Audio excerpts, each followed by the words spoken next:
Hello बच्चों, आज हम लोग पढ़ेंगे फ्रिक्शन। आज का हमारा टॉपिक है फ्रिक्शन, जो कि इम्पॉर्टेंट है आईआईटी जेईई और नीट के लिए। चलिए हम लोग देखते हैं कि फ्रिक्शन क्या होता है और उससे रिलेटेड कॉन्सेप्ट सीखते हैं। आज का हमारा टॉपिक है फ्रिक्शन।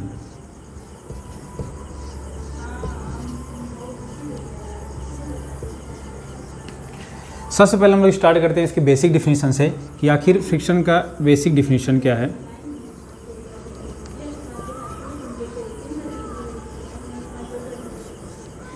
बेसिक डिफिनीशन फ्रिक्शन की ये है कि when ever an object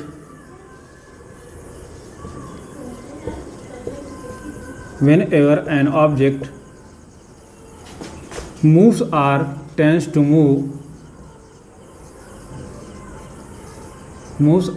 to move over a rough surface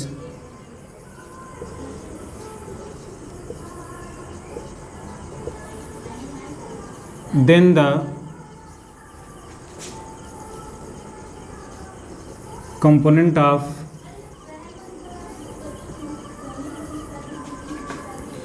contact force parallel to the surface tries to oppose the relative motion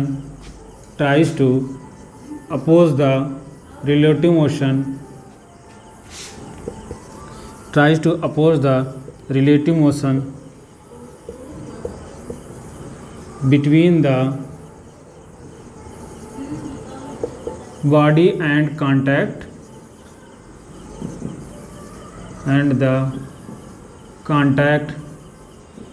rough surface.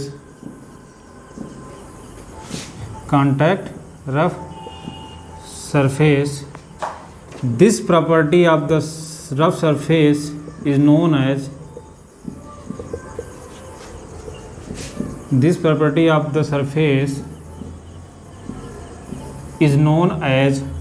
friction,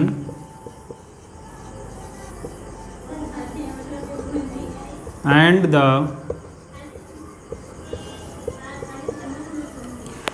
the force which resists the relative motion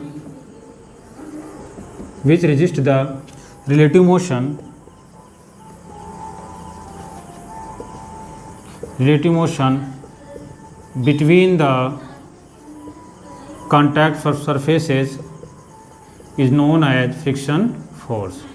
Contact surfaces is known as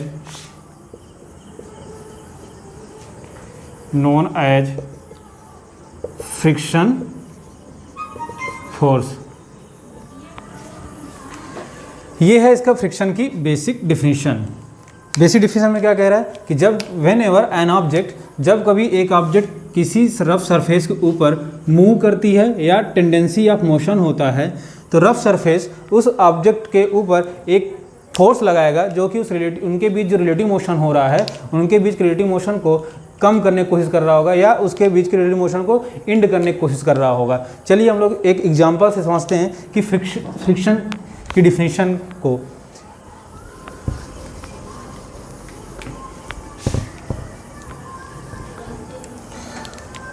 मान लीजिए suppose that ये एक rough surface है,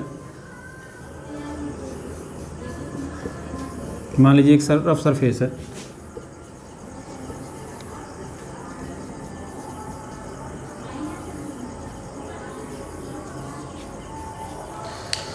यहाँ पे एक m मास का block रखा हुआ है।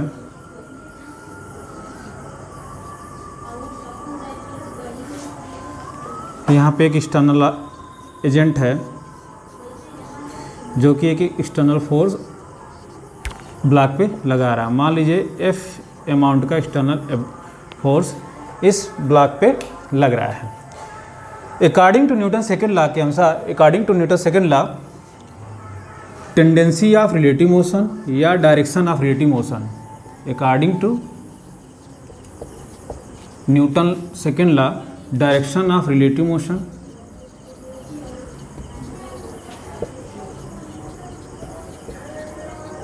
or tendency of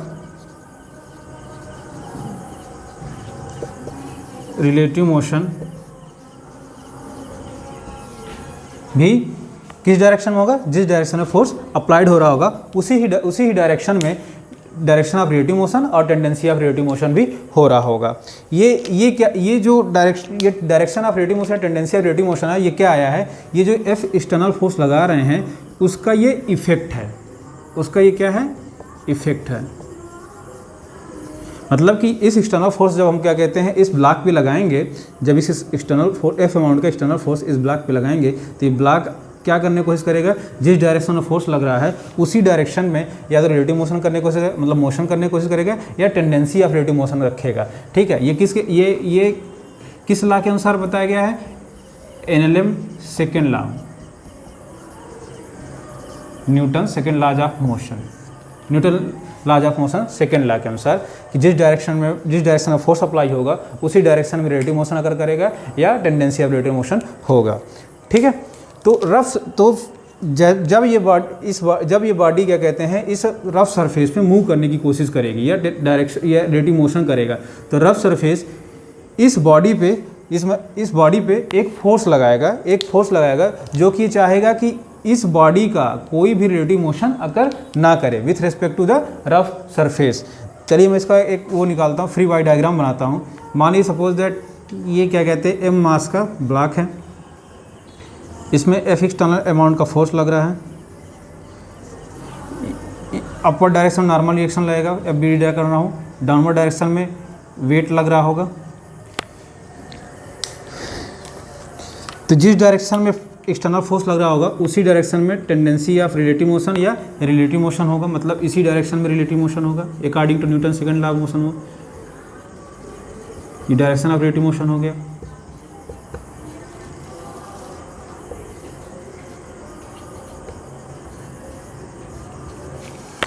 तो रफ सरफेस क्या करेगा, मतलब कि अब ये क्या हुआ कि मतलब M मास के ब्लॉक में आपने एक एक्सटर्नल फोर्स लगाया, एक्सटर्नल फोर्स अप्लाई किया M मास के ब्लॉक में, तो इसके कारण ये ब्लॉक क्या कहते हैं राइटवर्ड डायरेक्शन में मोशन करने की कोशिश करेगा। तो रफ सरफेस क्या करेगा, इस पर एक कुछ अमाउंट का फोर्स लगाएगा जो क्या करेगा, रिलेटिव मोशन जो अगर कर रहा है रफ सरफेस और क्या कहते हैं मास ऑफ ब्लॉक एम के बीच में जो रिलेटिव मोशन अगर कर रहा है उसके बीच के जो रिलेटिव मोशन को अपोज करने की कोशिश करेगा। तो वो जो फोर्स लगाएगा किस डायरेक्शन में लगाएगा, अपोज करने की कोशिश करेगा, मतलब जिस डायरेक्शन में रिलेटिव मोशन हो रहा है उसके विपरीत डायरेक्शन में एक क्या कहते हैं फोर्स लगाएगा। कौन लगाएगा, रफ सरफेस लगाएगा। किस पे लगाएगा, ब्लॉक पे लगाएगा। तो जिस डायरेक्शन में एक्सटर्नल फोर्स लग रहा है उसके जस्ट अपोजिट डायरेक्शन में एक फोर्स लगेगा, ये फोर्स लग रहा होगा, इस फोर्स को हम बोलेंगे फ्रिक्शन फोर्स। इस फोर्स को क्या बोलेंगे, फ्रिक्शन फोर्स। क्यों, क्योंकि देखो फ्रिक्शन फोर्स क्या डिफिनेशन क्या होती है, फ्रिक्शन फोर्स क्या कहता है, tries to oppose the relative motion और tendency of relative motion between the contact surfaces. ये फ्रिक्शन फोर्स लगाया तो किसने लगाया, सरफेस ने लगाया, रफ सरफेस ने लगाया। किस पे लगाया, ब्लॉक पे। तो लिख सकते हैं force of friction on the block due to rough surface. ठीक है, ठीक उसी प्रकार क्या कहते हैं, ये फोर्स लगा किसके कारण, on the block due to rough surface. और Newton laws of motion third law के अनुसार, न्यूटन NLM थर्ड लॉ के अनुसार हम लोग जानते हैं कि कोई भी फोर्स, जब भी कोई बॉडी जब कोई बॉडी किसी दूसरे बॉडी पे कोई फोर्स लगाती है तो उसका एक्शन और रिएक्शन दोनों अगर करता है। मतलब कि अगर इस इतने अमाउंट का friction force rough surface block पे लगा रहा है तो सेम इतने ही अमाउंट का ब्लॉक भी रफ सरफेस पे एक फोर्स लगा रहा होगा जिसकी डायरेक्शन अपोजिट डायरेक्शन में होगी। ये क्या हो गया, ये भी फ्रिक्शन फोर्स होगा। ये रिएक्शन पेयर है किसका, जो रफ सरफेस ने लगाया ब्लॉक में, उसका ये रिएक्शन पेयर है। उसको मैं लिखे दे रहा हूँ, force of friction on the rough surface due to block.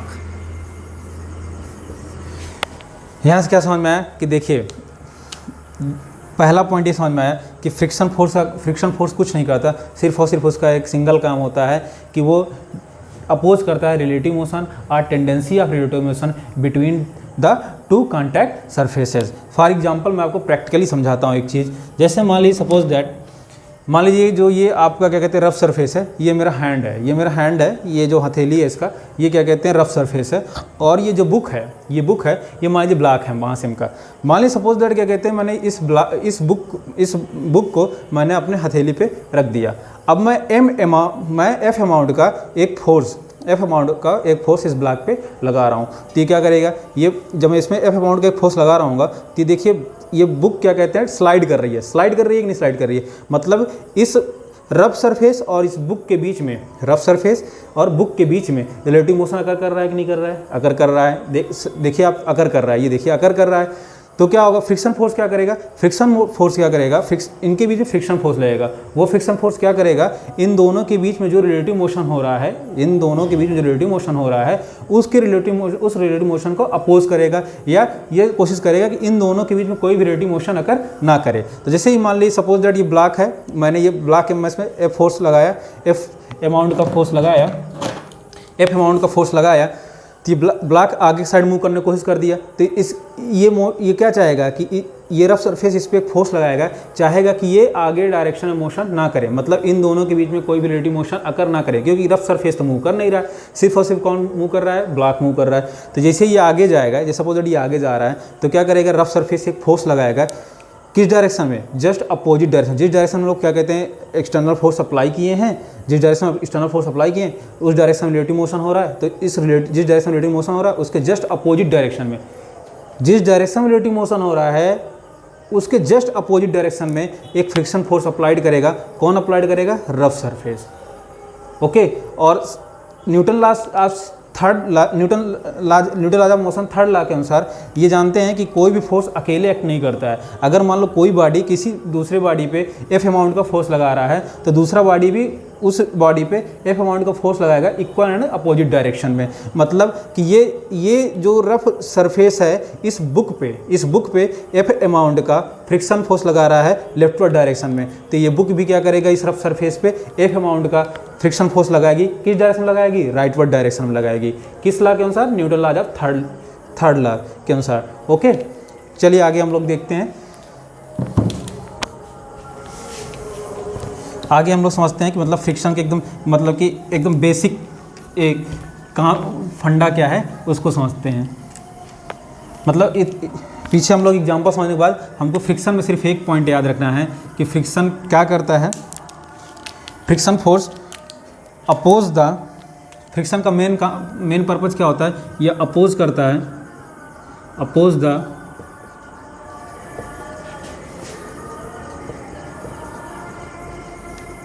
Relative motion are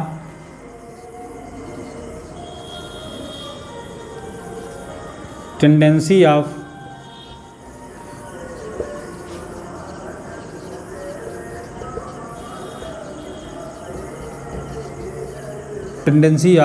relative motion between the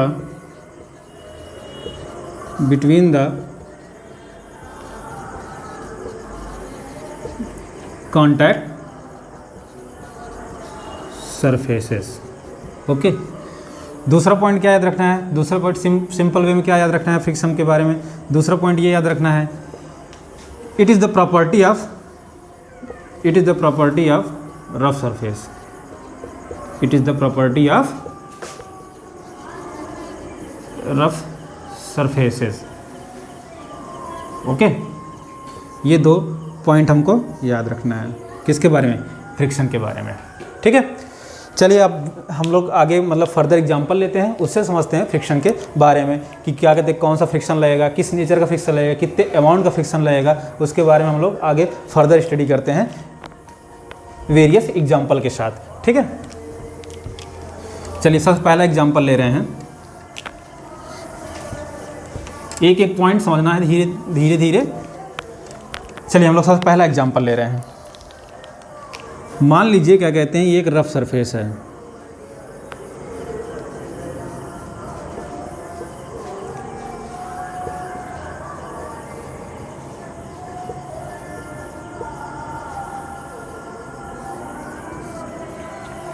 एक रफ सरफेस है, मान लीजिए ये m मास का एक ब्लॉक रखा हुआ है, इस पर m मास का एक ब्लॉक रखा हुआ है, ठीक है। m मास का ब्लॉक रखा हुआ है, किस कंडीशन में रखा हुआ है? रेस्ट कंडीशन में रखा हुआ है। किस कंडीशन में रखा हुआ है? रेस्ट कंडीशन में रखा हुआ है। रेस्ट कंडीशन में रखा हुआ है और कोई भी एक्सटर्नल फोर्स इसमें एक्ट नहीं कर रहा है, मतलब कि इसमें कोई भी एक्सटर्नल फोर्स एक्ट नहीं कर रहा है, मतलब कि जो F एक्सटर्नल इस पे लग रहा है वो 0 है, ठीक है। मतलब ये सिंपल है, क्या कहते हैं, ब्लॉक है, रखा हुआ है, कोई भी एक्सटर्नल एजेंट है ही नहीं जो फोर्स इस पर अप्लाई करे, या कोई भी एक्सटर्नल फोर्स अप्लाइड ही नहीं हो रहा है। तब हमको देखना है कि क्या फ्रिक्शन लग रहा है, कितने अमाउंट का फ्रिक्शन लग रहा है, ठीक है। चलिए हम लोग इसको देखते हैं। देखिए रेस्ट, कोई भी एक्सटर्नल फोर्स लग नहीं रहा है और ये बॉडी किस कंडीशन में है? रेस्ट कंडीशन में है। तो सबसे पहले रेस्ट कंडीशन में है, तो चलिए इसका सबसे पहले फ्री बॉडी डायग्राम ड्रा करते हैं। ये मैं free FBD of block draw करते हैं, FBD of block, free body diagram of block draw करते हैं। इस ब्लॉक को लेके आते हैं इधर साइड, चेक करते हैं। देखिए ये m मास का ब्लॉक है,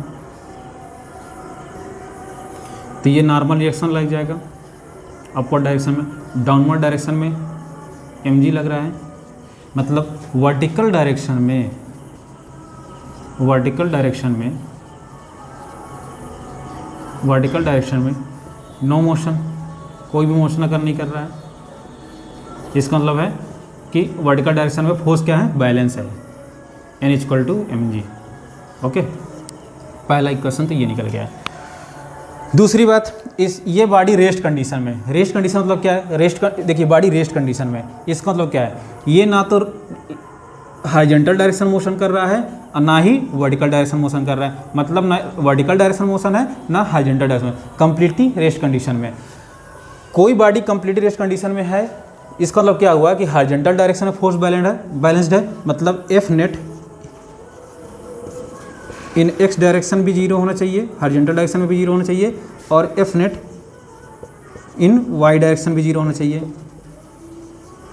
देखिए वर्टिकल डायरेक्शन कोई मोशन हो नहीं रहा है, तो ये तो हो ही गया है। n को अगर इसको मेजर कर देंगे तो F नेट क्या हो जाएगा? n - mg = 0, तो ये बैलेंस्ड हो गया।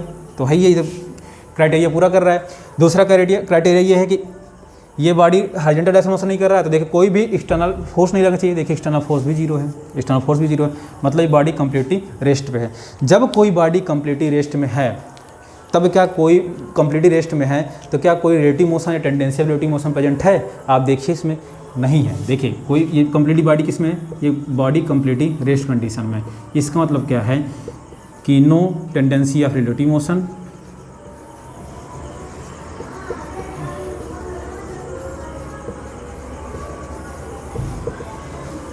एंड नो रिलेटिव मोशन, मतलब ना तो टेंडेंसी है रिलेटिव मोशन का और ना ही क्या कहते हैं रिलेटिव मोशन अगर कर रहा है। जब कोई भी रिलेटिव मोशन अगर नहीं कर रहा है और ना ही क्या कहते हैं टेंडेंसी ऑफ रिलेटिव मोशन होगा, तो क्या फ्रिक्शन फोर्स एक्ट करेगा? नहीं एक्ट करेगा। मतलब जब कोई बॉडी, मतलब यहाँ से क्या समझ में है कि जब कोई बॉडी रेस्ट कंडीशन पे हो और without application of any external force, then the friction force should be 0। मतलब कोई भी फ्रिक्शन फोर्स का कॉन्सेप्ट ही नहीं होगा, वहाँ फ्रिक्शन फोर्स लगेगा ही नहीं। समझ में आया कि नहीं समझ में आया? क्योंकि देखिए अगर फ्रिक्शन फोर्स लगेगा, चलिए मान लीजिए कोई कह देता है कि हाँ कि फ्रिक्शन फोर्स लगेगा, चलिए मान लीजिए कोई स्टूडेंट बोल रहा है फ्रिक्शन फोर्स लगेगा, चलिए उसको मैं भी कंसिडर कर रहा हूँ। मान लीजिए कोई स्टूडेंट बोल रहा है कि फ्रिक्शन फोर्स लगेगा, मान लीजिए कोई स्टूडेंट बोल रहा है कि फ्रिक्शन फोर्स लगेगा। ये m मास का ब्लॉक है, तो ये नॉर्मल रिएक्शन हो गया, ये mg हो गया। मान लो कोई व्यक्ति मतलब कोई स्टूडेंट बोल रहा है कि फ्रिक्शन फोर्स लगेगा, तो चलिए किस डायरेक्शन में लगाएंगे?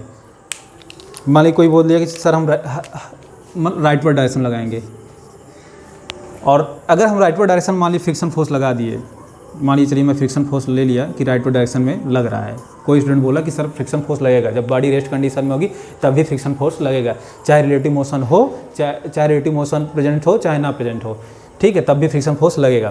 तो देखिए चलिए मान लिया मैं, स्टूडेंट ने बोला कि सर राइटवर्ड डायरेक्शन में फ्रिक्शन फोर्स लगा दीजिए। मैंने राइटवर्ड डायरेक्शन में फ्रिक्शन फोर्स लगा दिया, तो क्या आप देखिए क्या राइटवर्ड डायरेक्शन में जब फ्रिक्शन फोर्स लगा दिया तो सिग्मा Fx मतलब F net force in the horizontal direction balanced है, नहीं बैलेंस्ड है, मतलब ये नॉन जीरो हो गया। अब जब ये नॉन जीरो हो गया तो ये बॉडी इस डायरेक्शन में मोशन करना शुरू कर देगी, नहीं करना शुरू कर देगी? राइटवर्ड जिस डायरेक्शन में फोर्स लग रहा है, फ्रिक्शन फोर्स लग रहा है, उसी डायरेक्शन में बॉडी मोशन करना शुरू कर देगी, नहीं कर देगी? According to Newton laws of second motion, है कि नहीं?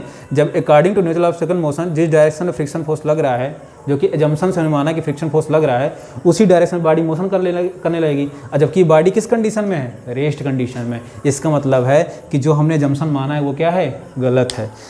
चलिए अब मान लो, है ना, ये समझ में आया कि नहीं, कि मतलब कि जो हमने जंक्शन माना वो भी गलत है। मतलब कि अगर कोई बॉडी रेस्ट कंडीशन में और कोई भी एक्सटर्नल फोर्स उस पर अप्लाइड नहीं हो रहा है, मान लीजिए कोई बॉडी रेस्ट कंडीशन में और कोई भी एक्सटर्नल फोर्स अप्लाइड नहीं हो रहा है, तो कोई भी फ्रिक्शन फोर्स उस बॉडी पे एक्ट नहीं करेगा। चलिए मान लीजिए कोई व्यक्ति कह दे कि नहीं सर, क्या कहते हैं, आप एक बार लेफ्ट वर्ड डायरेक्शन में फ्रिक्शन फोर्स लगा के देखिए। तो देखिए, चलिए मैं लेफ्ट वर्ड डायरेक्शन में फ्रिक्शन फोर्स लगा के देखता हूँ। तो अगर मैं लेफ्ट वर्ड डायरेक्शन में फ्रिक्शन फोर्स लगा दूंगा तो आप ध्यान से देखिए, ये चलिए मैं लेफ्ट वर्ड डायरेक्शन में फ्रिक्शन फोर्स लगा दिया। अब देखिए, जब लेफ्ट वर्ड डायरेक्शन में फ्रिक्शन फोर्स लगा दूंगा तो क्या लेफ्ट वर्ड डायरेक्शन में फोर्स बैलेंस्ड है? नहीं बैलेंस्ड है। मतलब ये बॉडी किस डायरेक्शन मोशन करना शुरू कर देगी? लेफ्ट वर्ड डायरेक्शन मोशन करना शुरू कर देगी। और जबकि बॉडी किस कंडीशन पे है? रेस्ट कंडीशन पे है। मतलब जो हमने जंक्शन माना है वो क्या है? गलत है ना। तो देखिए, कोई व्यक्ति पूछे तो उसका ये रीज़न भी दे सकते हैं कि चलो ठीक है, तुम जैसे आप कहते हैं उस हिसाब से मैं आपको मतलब कि सेटिस्फाइड कर रहा हूँ कि क्यों फ्रिक्शन फोर्स नहीं लगेगा। देखिए, इसको मैं एक प्रैक्टिकल वे से आपको समझाता हूँ। तो यहाँ तो पहले देखिए, एक स्टेटमेंट लिखता हूँ, उस स्टेटमेंट को प्रैक्टिकली मैं आपको दिखाता हूँ मैं क्या कहना चाह रहा हूँ इस कॉन्सेप्ट के थ्रू। मैंने ये समझाया कि मान लीजिए कोई ब्लॉक M है, M मास का ब्लॉक है, M मास का ब्लॉक है, रफ सरफेस पे रखा हुआ है। M मास का ब्लॉक है, रफ सरफेस पे रखा हुआ है। M मास का ब्लॉक रफ सरफेस पे रखा हुआ है और वो कंप्लीटली रेस्ट कंडीशन पे, किस कंडीशन पे है? रेस्ट कंडीशन पे है।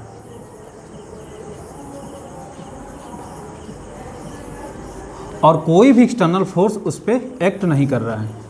F एक्सटर्नल क्या लग रहा है? 0। तो स्टेटमेंट ये है, whenever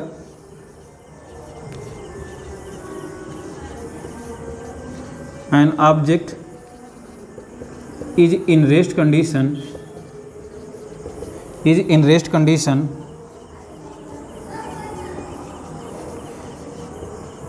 without the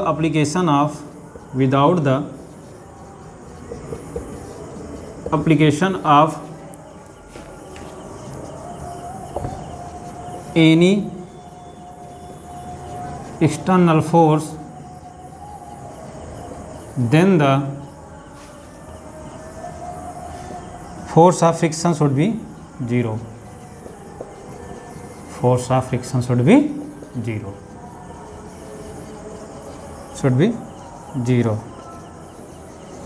Why? Reason इसका ये दे सकते हैं, बिकॉज देयर इज,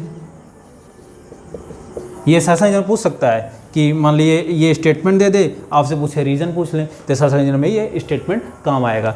बिकॉज जो कि किस में आता है? वेरियस एग्जाम, जैसे एम्स में आता है, नीट में पूछता है, IIT जेईई पूछता है ना, और क्या कहते हैं UPSC एग्जाम में पूछ सकता है कि बिकॉज देयर, क्यों? तो उसका रीजन ये, because there is absence of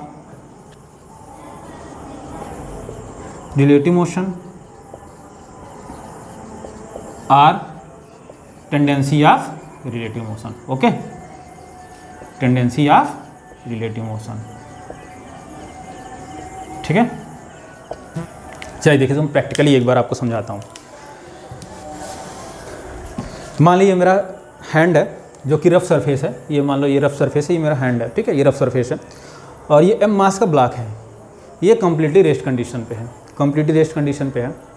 देखिए, ना ब्लॉक ऊपर साइड जा रहा है, ना ये बुक ऊपर साइड जा रही है, ना ये बुक नीचे साइड जा रही है, ना बुक ये राइट वर्ड डायरेक्शन मोशन कर रही है, ना book left word direction motion कर रही है, कम्प्लीटली रेस्ट कंडीशन में है। इसका मतलब क्या है कि upward direction of force balanced है, मतलब कि vertical direction of force balanced है, और हॉरिजॉन्टल डायरेक्शन लोअर डायरेक्शन में फोर्स बैलेंस्ड है। रिलेटिव मोशन प्रेजेंट है? नहीं है प्रेजेंस। क्यों? क्योंकि बॉडी रेस्ट कंडीशन पे है। जब रिलेटिव मोशन नहीं प्रेजेंस है, ना ही tendency of relative motion presence है, तो क्या होगा? जो इसमें एक फ्रिक्शन फोर्स लग रहा होगा वो क्या होगा? 0 होगा। वही मैंने इस चीज़ को, ये स्टेटमेंट यहाँ आपको समझाया हुआ है कि नहीं। अगर वो भी मैंने आपको बताया कि अगर मान लो कोई व्यक्ति बोले कि या कोई स्टूडेंट बोले आपसे कि नहीं सर क्या कहते हैं आप एक इसमें फ्रिक्शन फोर्स लगा के रफ सरफेस, तो आप उससे बोलिए कि चलिए ठीक है फ्रिक्शन फोर्स लगेगा तो किस डायरेक्शन में लगेगा। मान ली उसने बोल दिया कि सर राइटवर्ड डायरेक्शन में लगेगा, ये मतलब कि रफ सरफेस इस बुक पे रेस्ट कंडीशन पे है, ना ये राइटवर्ड डायरेक्शन मोशन कर रही है, ना लेफ्टवर्ड डायरेक्शन मोशन कर रही है, ना अपवर्ड डायरेक्शन मोशन कर रही है, ना डाउनवर्ड डायरेक्शन मोशन कर रही है, मतलब कंप्लीट रेस्ट कंडीशन में, तब भी क्या कहते हैं फोर्स ऑफ फ्रिक्शन लग रहा है। स्टूडेंट बोल रहा है तो उससे पूछिए कि मतलब किस डायरेक्शन में लग रहा है। उसने बोल दिया, मतलब सपोज बोल दिया कि सर ये राइटवर्ड डायरेक्शन फ्रिक्शन फोर्स लग रहा है। कौन लगा रहा है? ये रफ सरफेस बुक में राइटवर्ड डायरेक्शन लगा रहा है जबकि ये बॉडी रेस्ट कंडीशन में। तो अगर मान लीजिए राइटवर्ड डायरेक्शन में फ्रिक्शन फोर्स लगा देंगे तो क्या होगा, देखिए बॉडी मूव करना शुरू कर देगी, जबकि रियल में बॉडी किस कंडीशन पे है, रेस्ट कंडीशन पे। मतलब जो हमने जम्पशन माना है वो क्या है, रॉन्ग है। मतलब करेक्ट क्या होगा कि जब कोई बॉडी रेस्ट कंडीशन पे होगा, कंप्लीटली रेस्ट कंडीशन पे होगा, without the application of any external force, then the force of friction should be zero. Reason क्या होगा, because there is absence of relative motion और absence of tendency of relative motion. Okay, यही है इस concept का practical example. चलिए देखते हैं अब हम लोग क्या कहते हैं, जो फोर्स अभी जीरो लगाए थे, अब हम इस फोर्स को बढ़ाना शुरू करते हैं। जीरो अमाउंट से अब स्टार्ट करते हैं, फिर देखते हैं कि कितने अमाउंट का फ्रिक्शन फोर्स लगता है, किस डायरेक्शन में लगेगा, वो सब हम लोग एनालिसिस करते हैं आगे एग्जाम्पल पे।